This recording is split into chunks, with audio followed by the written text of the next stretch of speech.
Hello, and welcome to the Growth Mindset Podcast, your weekly dose of inspiration and exploration.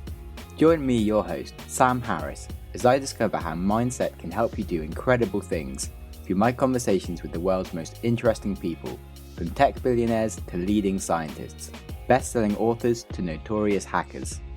The goal is to increase our collective wisdom and attitudes to make us all happier and healthier, wiser and wealthier. Who doesn't want that?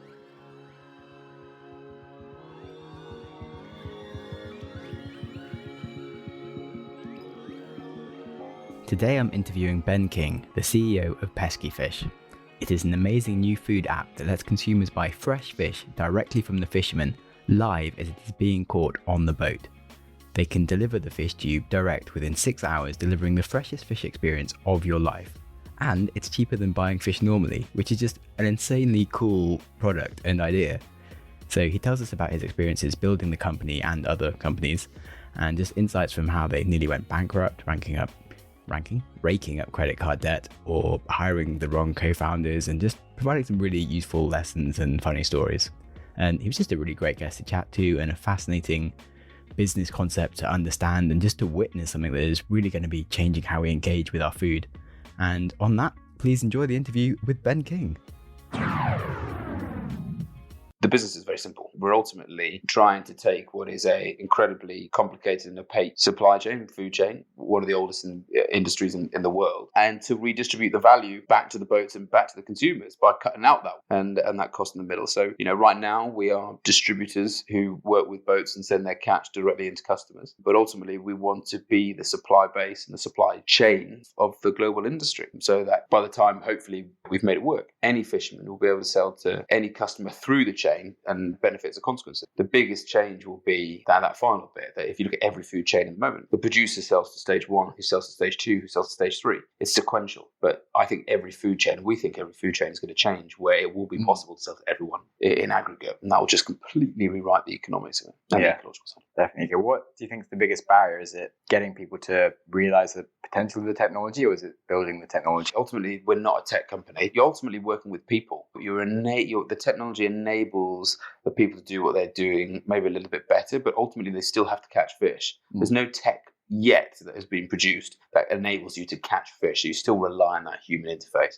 I think the hardest part for us, participation, is getting enough people to be able to try it, to both at the fishing end, at the demand end, or at the customer end, so that it becomes habitual, becomes the incumbent way of doing things, because the existing industry has prevailed for so long. The beauty that we have is that at both ends of the chain, we do add, in many cases, multiples of value back to both ends of the chain, and you can, it's tangible, you can see that. So it's just a matter of time, as long as we don't balls things up too big. It's only a matter of time that we finally get there. But it's human participation. It's nothing to do really to the tech. Okay, so what would you describe as your main role in the business?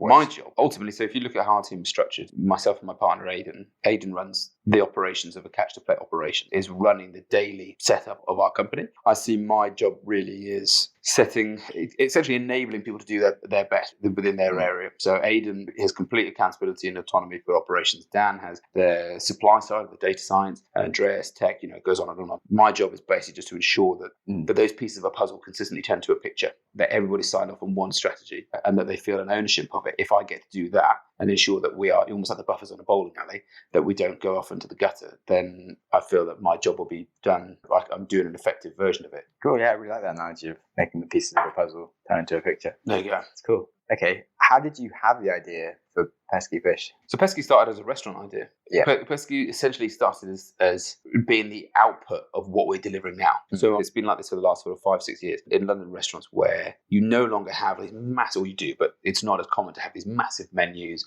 fixed prices, but really high prices with huge inventories in the back. You see this migration towards delivering one thing really well and making it not only brilliant quality but financially affordable. So you see that with Franco Manca, with pizzas, flat iron, with steak. But what you weren't seeing was that being with fresh fish. You were seeing it with fish and chips, and you'd see really expensive places, but there was nowhere that was doing the flat iron of fish. And so basically just thought, why not try and create it? And long story short, having spoken to the guy who actually set up flat iron, he said that the supply chain doesn't enable it to happen. It's too volatile in quality, it's too volatile in price, traceability doesn't exist. And so you just would never be able to have a consistent operation and cost base of that restaurant. And so I thought, why not just go and see whether if we can create the supply chain that enables that to happen just by digging into the industry and putting a spotlight. You realized how bad it was, but therefore how much better it could be. From that sort of genesis of an idea, we moved that to wanting to become the new supply chain of the world. So it's quite a grandiose jump, but it was eventually the path of least resistance. Okay, so you changed your name from Pesky Fish to just Pesky. We haven't actually done that. We just don't ever call it fish. So you do want to be supply chain for the world, not just for fish. Potentially. I mean, fish has got a beautiful operational nuance that enables our operation to work. So it would be great to be able to migrate that into all areas. It's just more difficult to do it in other food categories. If I give you an example,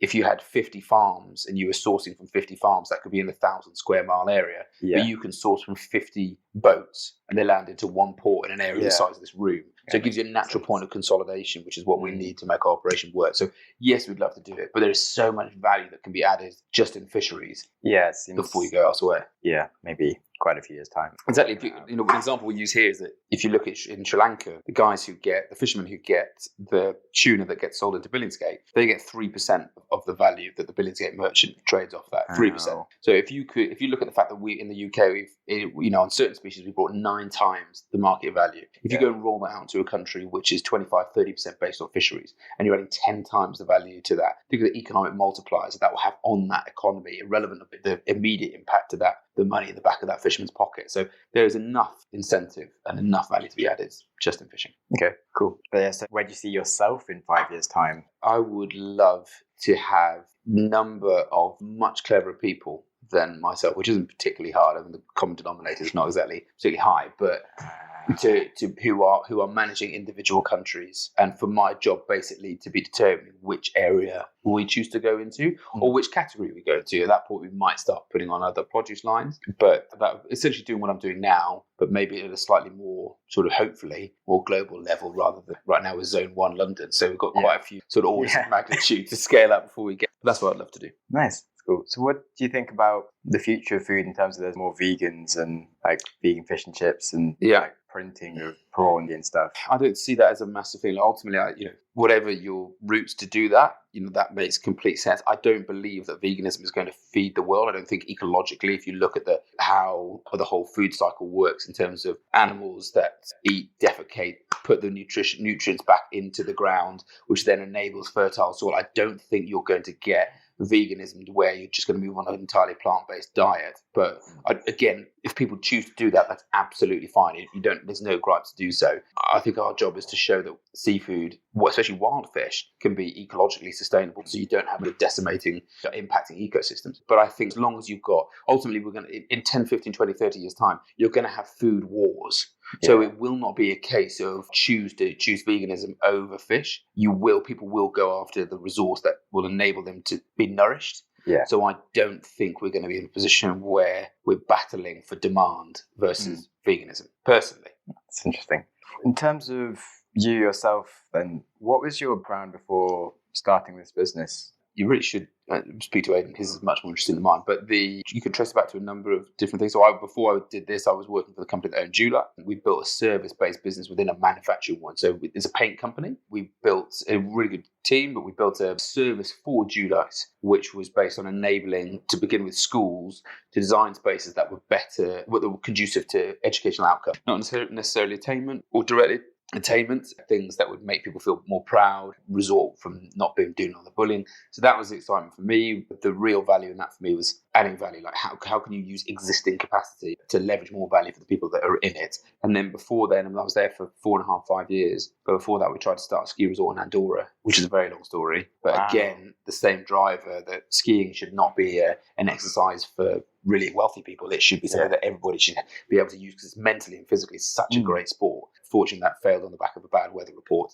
and we would have lost a lot of money had we actually gone down that route. Wow. But it's maybe come back to the 5-year question. That'd be something I'd like to do in about 10 years' time. Yeah. How do you start a ski resort? You get some. You have to buy almost every facet of it out. You have to buy the ability to use almost like buying the council of it, so you can control everything on that side. But we were talking to people like Decathlon, so that you could have cheaper ski gear, you could rent ski gear, so you didn't have the big upfront cost, which is one of the biggest blockers of people going skiing. So in time we will get there, but we've got a few fish to find first. Yeah, I love skiing, and always kind of when I'm there, I'm always wondering about like how they do things and when things get built, and it's ridiculous. And if you look at the potential revenue generation in terms of the volatility of it on a good season versus a bad season, you'd never get into it because it's so scary. If you have a bad season, especially with the trends in terms of snowfall, it's such a risky business. But that's why ski passes are now so expensive, because they've got to factor that risk into their price. What did you learn about building teams when you're doing that? You were leading Dulux. Yeah, not loads. I mean, I'd say the type of individual that we now have here is probably quite different to what we had at Dulux. You had a whole rate. I mean, this is a company that had 2,000 employees in the UK, so it's a massive company.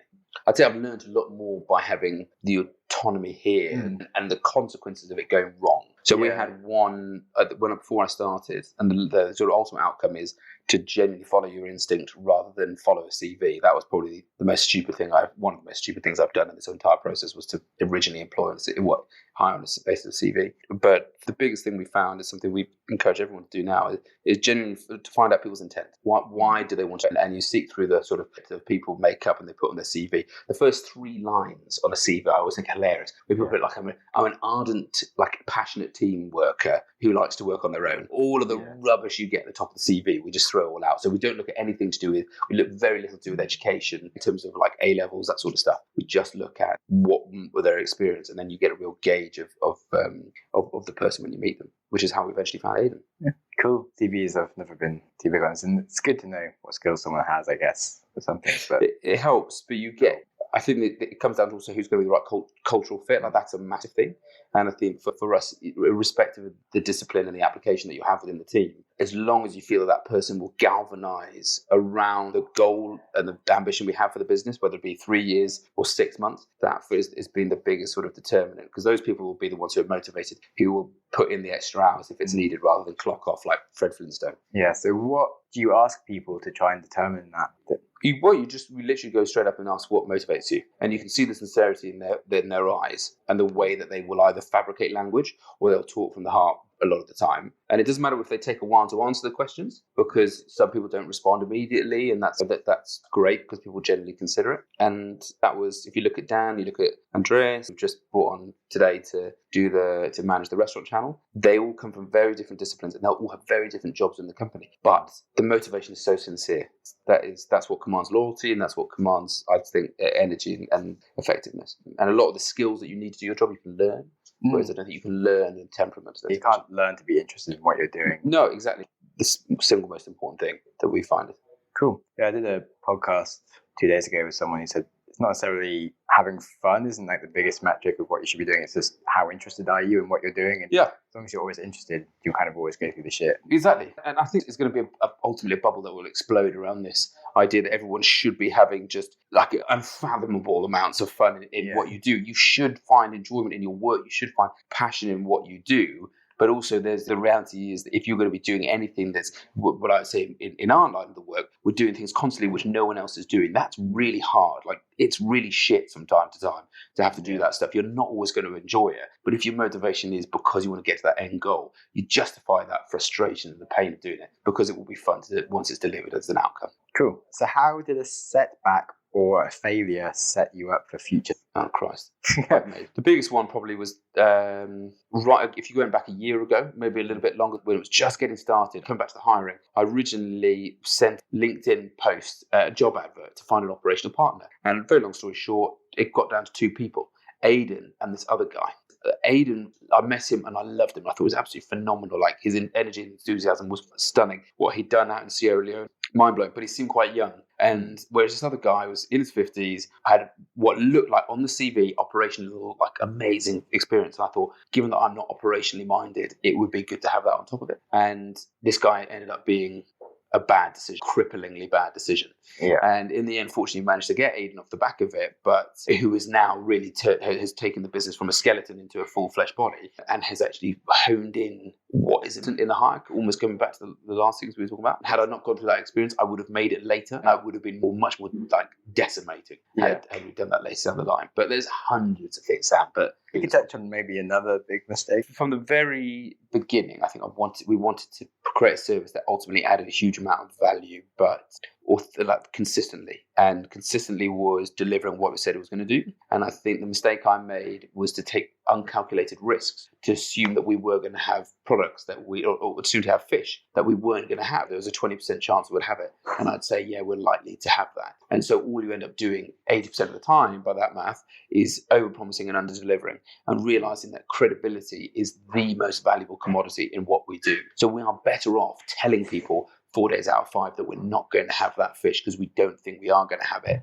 and then occasionally deliver it if it does turn up, rather than go. And I think that whole philosophy of under promise and over deliver rather than over promise and under deliver has just been such a change in our mindset of how we. Yeah, it's definitely better to manage expectations. I was talking to one of our investors earlier and saying the biggest catalyst to success is management of expectations. Yeah, well, it depends on if you have a really slow sales cycle, like something with some software that you're selling something that's going to take a year, you can sell what you don't do and then deliver it. But if it's like fresh fish, it's like you can't sell something that isn't there. That's it, man. Exactly. And I think it's also, you flip it in a different way, because now, so if you take, this is a unique example, but the average, if you take a scallop, hand-dyed scallop, very valuable commodity in the sort of London restaurant market, the average time is around 36 hours for it to come out. Like the best has been, it's 36 hours for it to come out of the water and to then eventually end up in the customer. And so for us, that was never going to be good enough.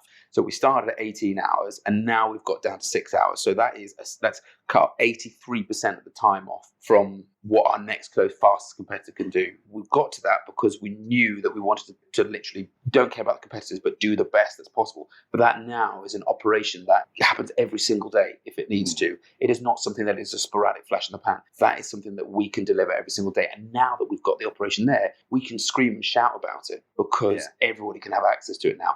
If I'd gone back before a year ago, I would have said, like, even when we were like in the kindling of the potential of the operation, like, everybody, you can have scallops in 6 hours now, and it would have just failed straight out. I kind of just remembered something that I had no plan to talk about, but you spoke about not going into other things apart from fish. I was into a podcast with a guy who's really fancy chef. He says he would love a transparent food chain truffles because it just doesn't exist at all, and you basically have to try and ring people.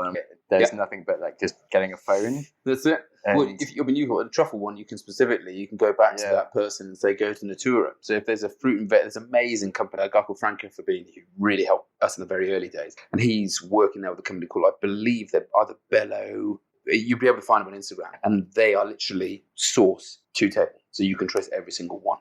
The excitement for me is the fact that chefs themselves are asking for this. The expectation, like the dimension of traceability, is no longer good enough to just have region. Like Cornwall's massive. That means absolutely nothing. And most of the time, especially with fish, Cornish fish can sometimes come in from other areas and be just sold at Cornwall. Whereas that demand for traceability, now that it's at the demand end, the supply side is just going to have to catch up so quickly. But it's great to hear when other chefs are actively asking for it. Cool, I'll send you that podcast. Man. I'd like to. I need to find that chef. Yeah, as long as it's not anti-war It's a really good podcast, actually. You had some really good advice. Having spoken about failures and general personal growth, what does the growth mindset mean to you? I mean, a couple of things. A lot of the time, I think it comes down to, if I was to interpret it and having not seen some of the stuff that you've done and not looked at this as a sort of defined saying, I think generally think it's like a state of mind to not be comfortable thinking that where you are at that point in time is the fulfillment of your potential, and that you can always push yourself to mentally, physically, to get better, to achieve more, and therefore get more satisfaction out of that. I think that's, if you're taking growth in a holistic way, I think that's what it should be. I'm just in the middle of a really good book by a guy called David Goggins, who sort of emulates that quite significantly. It's sort of like the Tony Robbins side of things. But I think you see a lot of people who don't come anywhere near their potential. And I think a growth mindset is one, it's almost like an insatiable desire just to constantly get better than your best. Nick Goggins? David Goggins. David Goggins. Okay, well, it's really good. The audiobook. Yeah, I do like an audiobook. Okay, I will definitely read that. What is the biggest risk you have taken? Oh, sorry. I'd say with Pesky was probably the biggest risk. Quite a bit of money because I knew ultimately I was going to have my own company. I'd just been too lazy to start it at some point. So I'd saved up an amount of cash, and I got to a point Pesky where I was like, I'm absolutely convinced this is going to work. The reality is it took twice as long and cost me twice as much to get there. And so that we thought we were going to have investment by sort of March, and we then get to May, I'm there with just shy of a 10 grand credit card bill, selling most of my stuff just to pay for Aidan's rent because he was working practically without a salary and putting everything into it. And we probably did weeks away from not just the company folding, but then inheriting a 10 grand debt on my credit card at 26.5% APR. Yeah. That doesn't sound like a particularly big risk, but from a mental perspective, it's quite we managed to pull it out the bag through Techstars and through a couple of other things. We managed to get there, but had it failed, not only would you have had the mental frustration of a company not living up to its potential, because everybody knows that this is going to be the way the food chain is going to be. Someone else build it. Yeah, exactly. Exactly. And you're ending up with the cash that sits in someone else's pocket and sits in American Express's pocket. That was probably it. There were times when you could have pulled the emergency cord, probably from sort of March onwards. There were times when we didn't know, that we had no certainty, and it was growing uncertainty. That was a call where Aidan and I had where it was like, I think I have to go and get a job. Otherwise, I'm genuinely not going to be able to pay my rent. Just that. It comes back to the point of the motivation of how you find people who to come to the team. That single belief that we will get there by serendipity, by chance, but we'll just put the hard work into it to try and let those facts come true. That was a pretty tasty risk, which has paid off, but could still fall to pieces unless we do our job. By no means like home and safe. No, absolutely no chance. Yeah, that's probably. But after the Techstars demo day that I saw you pitch out along with 10 other companies, you definitely had the biggest line of investors trying to talk to you. And I spoke to a lot of people afterwards, being like, "Oh, what was your favorite pitch?" And they're like, "Oh, Pesky was so good." But to honestly, man, the reason why I felt as a story was successful on that day was because it's a story that people can relate to. Ultimately, you haven't got tech geniuses, you haven't got financial wizards in this team necessarily. You have a very tangible human story. If you remember at the beginning, we started with Pete talking about how it has impacted him and his business. Pete the fisherman. Pete the fisherman, yeah, exactly. And then you also had the chef there as well at the same time. You were able to convey a human narrative that it doesn't matter what the fisher was ultimately irrelevant. It was just the commodity that brought those two human transactions together. The relationship together under one transaction. I think just people could relate. That's all it was. So we weren't there looking for investment because we were lucky enough to have brilliant investors already. So it wasn't a pitch to try and get money. It was a pitch to future industry out in a salient way and see what people thought about it. And I think people will that from their food chains. You said you already had investors by demo day. Did you basically get them by telling that story? Is that how you made traction on things, or did you learn how to tell the right story over time? I think it's a combination of both. Ultimately, you had our very first investor, David. He was our biggest. He was someone that I met on Shaper, which was the world's, not the worst, but weird. It's sort of like, it's like a networking Tinder. He bought into the idea because of he used to run massive global commodity trading for one of the big banks. He could see how this could impact, if done correctly, how this could be the new market sort of paradigm change. So he got excited by that. And then eventually it was just over time. It was mostly thanks to Aidan, actually, because people just bought it to him. Yeah, do you have many lobsters die and things? Is it quite hard to... Not really, no. We try and manage the conditions downstairs so they're as close to the seawater conditions that we have. I think, and that's why when we get chefs around, we try them not to go and touch them, although I'm the worst at it, because they're just it's like sort of going to sea life, like the aquarium. You want to pick up the starfish, don't need to touch them. And the lobsters are sort of similar. You just want to leave them in stasis. But that's why, with temperature, salinity, even down to the bacteria that's in there, we try and emulate it as close as possible to the waters of Northumberland so that they're fresh as possible. So is it more the transport that's the hardest thing, or? Transport down is tricky of live shellfish, but it's not impossible.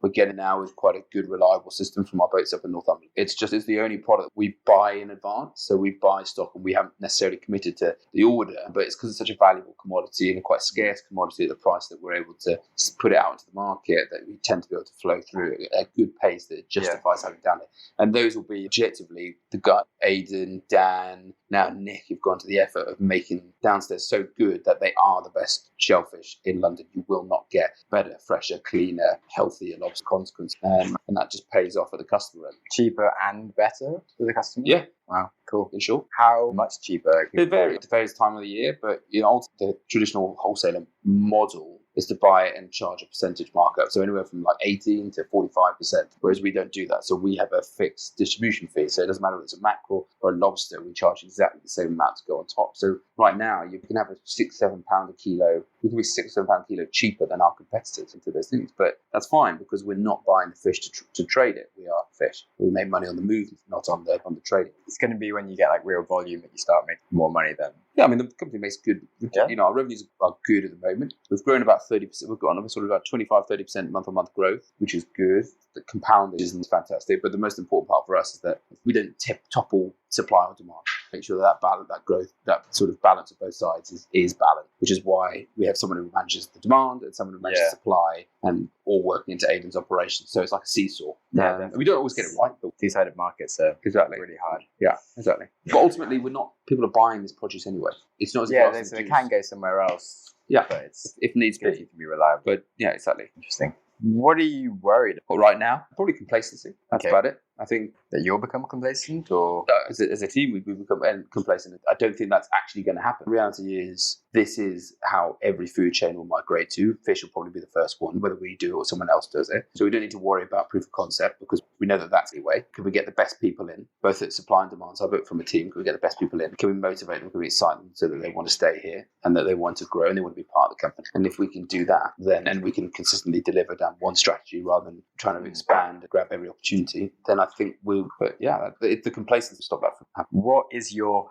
thing? Like, what makes you tick other than fish? This is going to sound really weird. Good. I love watching the movement of eyebrows if someone opens up a scallop for the first time and they can't open it because it is so firm, because they've never seen anything like that. The excitement and motivation for us constantly is that you're doing something that no one sees, both the supply and demand end, and you're changing behaviours as a consequence of that. So the company, the individuals in here are not the story, but you just changing behaviours by experiences, whether that's fish, eventually by skiing, all those different things. That's what is the most exciting part, I find, of what I do personally, professionally, whatever. Cool. It's interesting. I thought you were going to say, like, watching people's eyes when you're sort of staring them in the eyes and you're kind of having one conversation where you're speaking, but then you're having another conversation where, like, you're doing stuff with your face. And I was like, I don't get better. Not that weird, sort of bizarre fetish. But it's the biggest thing. You always tell someone's reaction never from their words, but from the facial expressions. And when you see someone arch back their neck a bit, I remember the first time I saw someone trying to open this scallop and they couldn't pull it apart with their hands, which is what most London chefs will get, is a crap scallop that's dead. And you're seeing one scallop that doesn't want to die. Like that, you could put them on your fingers and they'll hang there. They will literally clasp on your hands. And nobody sees other than the fisherman. And so to enable that, and that's just one, so you do that with mackerel when it turns out like a rod, because it's in rigor mortis. So you do it with fish that people have never seen. And just to see the excitement on people's face, and for that to become that, you immediately redefine their expectations. Yeah, cool. And when you can be the person that delivers their expectations and everyone else is shit as a consequence of it, that is hugely exciting. Have you watched the latest Blue Planet? So there's a clip where they have this fish that picks up like his scallop and spends like 45 minutes bashing it against the rock to eventually get it open. Think about Blue Planet. One of our fishermen called Josh, I'm definitely going to send this to you. He's massive in Jersey. Like, he's probably one of the best fishermen in Jersey, and the people we work with, he pots for lobsters and crabs. So he's got his own website called the Jersey Catch, so check it out if you get a chance. But on the Jersey Catch website, you can send a message and then put in an email address. And so I wrote on there as David Attenborough's producer, trying to pretend to be David Attenborough's producer, saying that we're looking to do an episode on shellfish, and we hear that Jersey is the best place in the British Isles to do it. Can we come and film and go around? He went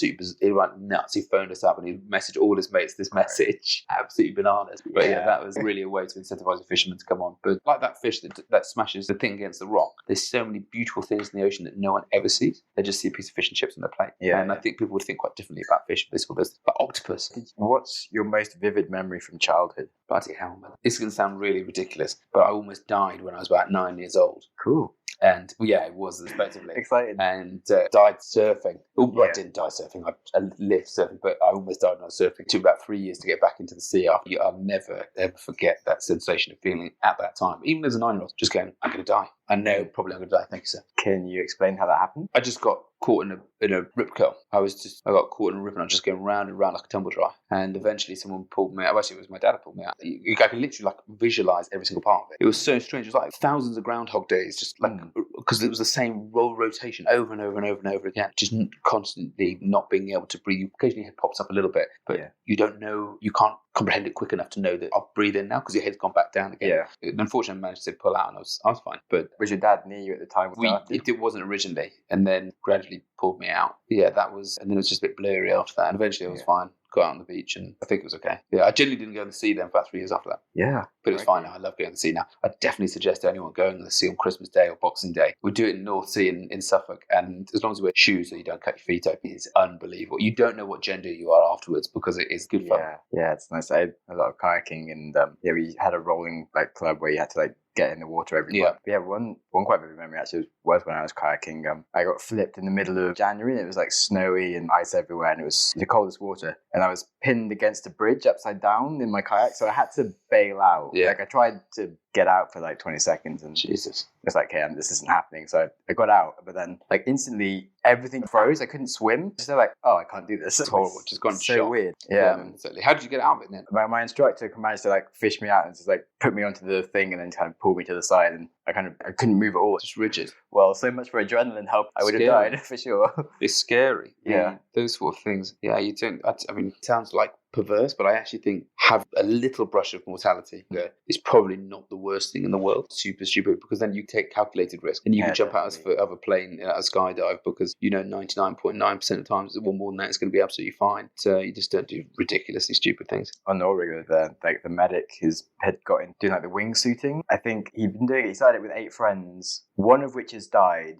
All the rest of them have had major accidents. And he had one of his wing collapse just as he was a cliff. So he hit the top of this cliff and then fell 50 meters down, broke 4 parts of his spine, punctured his lung, and was in a coma for 3 days. He's maybe I don't do that stupid stuff anymore. What is the kindest thing that anyone has ever done for you? Aiden bought me a Diet Coke this afternoon. I could buy you a Diet Coke. Thousands of the kindest thing. I'll never ever be able to thank this guy because I can't remember his name, but I had this graduate assessment and we went through this assessment centre, and one of the things I thought there was an inordinate amount of spare time in the time we had to prepare, and I hadn't realised that time was left for you to study for the very final thing, and you had a whole sort of case study. And this guy came up and was like, so have you got everything right? Have you read through it? This really lovely Scottish guy. Have you read through it? What were your answers and stuff like that? And I was like, what are you talking about? And I was like, the case study to the final, and he'd already done it. Rather than bear in mind, you're all competing against each other, 12 of us for one job. Rather than competing, he told me what the answers were. Wow. And it was an extraordinary moment of just grace, just real, genuine, selfless kindness. Had I not done that, I probably would have flunked it because I would have done so badly and looked complacent that it would have gone completely sort of tits up. As a consequence, I managed to get in. He didn't. That sort of selflessness was wonderful because the domino effect of that handout, massive. But there's thousands of incidents. But I think that one sticks with me because I can never thank that guy because I never know who he is. So what a cool guy and business concept, and just everything from that interview was great. As always, I do like to break down my top tips, so let's just break straight into it. Number 1, hire based on interest.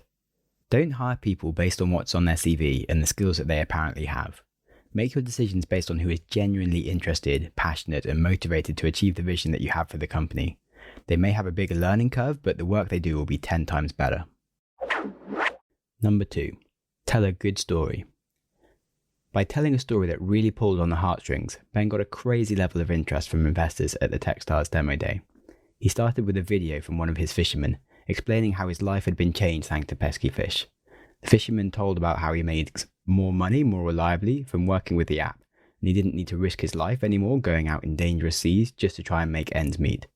Now, by telling a story that people understood and could buy into the concept, it just massively increased his chances of success. Number 3, the world of food is changing. Chefs and consumers expect to be able to get hold of better products faster and more transparently. The next 5 years is going to have a radical shift in the food chain as people become more connected with the sources of their food.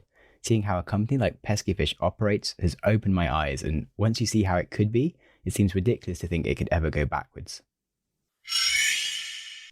And now onto books. Ben recommended Can't Hurt Me Master Your Mind and Defy the Odds by David Goggins. Now, this book is about how the author went from being a depressed, overweight young man to one of the best endurance athletes on the planet and setting numerous world records, which sounds amazing, and I'm pretty excited to read it. You've just listened to an episode of the Growth Mindset podcast. If you enjoyed the show, please subscribe on your preferred app and give me a good rating, as these go a really long way. If you are unable to give good feedback right now, try sharing the show with a friend who will, or just wait for the show to improve. If you have any ideas for the show, or you just want to chat, then please reach out to me on Twitter at Sam Harris Tweets or Instagram at SamJamSnaps. Show notes and other links to topics discussed in the episodes are available at the website growthmindsetpodcast.com. Thanks so much for listening. Give yourself a big hug from me. If you're with a friend, give them a hug as well. And I hope you enjoy your next podcast. Next week, I have Lisa Forte on the podcast. She won the Top 100 Women in Tech Award last year for her work combating cybercrime and social engineering, and just through public speaking across the world on the topic.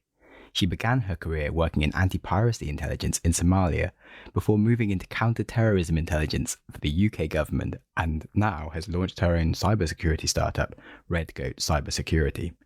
She's just a crazy smart and passionate lady who was just so much fun to talk to and learn from, so you're really not going to want to miss this episode.